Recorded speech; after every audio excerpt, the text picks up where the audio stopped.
Magandang araw po. Tara po, luto tayo. Huwag lang puro sinigang sa sampalok. Try din naman natin magsigang sa bayabas. Sigurado ako, pag natikman nyo to, hahanap-hanapin nyo. Napakabilis pang lutuin, simple, at konti lang ingredients. Ito lang ang mga sangkap na kakailanganin nyo.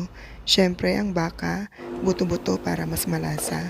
Itong niluluto ko ay 1 kilong baka. Sinamahan ko ng 4 na pirasong hinog na bayabas. Sinabay ko na sila sa paglaga ng baka para sumama na kaagad yung katas ng bayabas doon sa baka habang pinapakuluan. As you can see, hindi ako gumagamit ng pressure cooker dahil mas gusto ko ang lambot at lasa ng baka kapag dahan-dahan itong pinalambot. Kakailanganin din natin ng patis para sa pampalasa at kung ayaw nyo naman ng patis, pwede rin naman ng asin.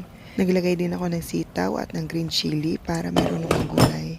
Takpan at pakuluin sa loob ng 3 minuto at pagkatapos, buksan at ilagay ang mga kulitis. Kulitis ang napili ko kasi yun lang available. Pero usually, ang ginagamit ko dyan ay dahon ng sili. Mas masarap at mas malasa, mabango pa. Pero dahil ito lang ang available dito, yan ang pagtsatsagaan ko. Okay din naman, masarap din naman.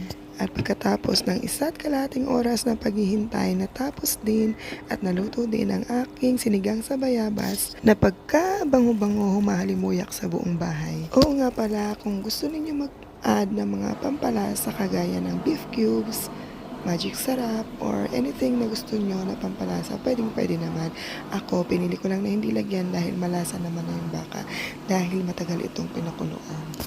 At tsaran! Tapos na ang ating sinigang sa bayabas. Pwede nang kumain. Tara po, kain tayo. At sa mga nagluluto na ng ganito dati pa, patingin naman po ng recipe nyo. Yun lang po ang share ko today. Palambing naman po dyan. Pa-follow naman po ng page. Pa-like na rin po ng video. At pa-share na rin po kung hindi naman po kalabisan. Thank you po for watching. God bless you all. Have a nice day. And happy eating.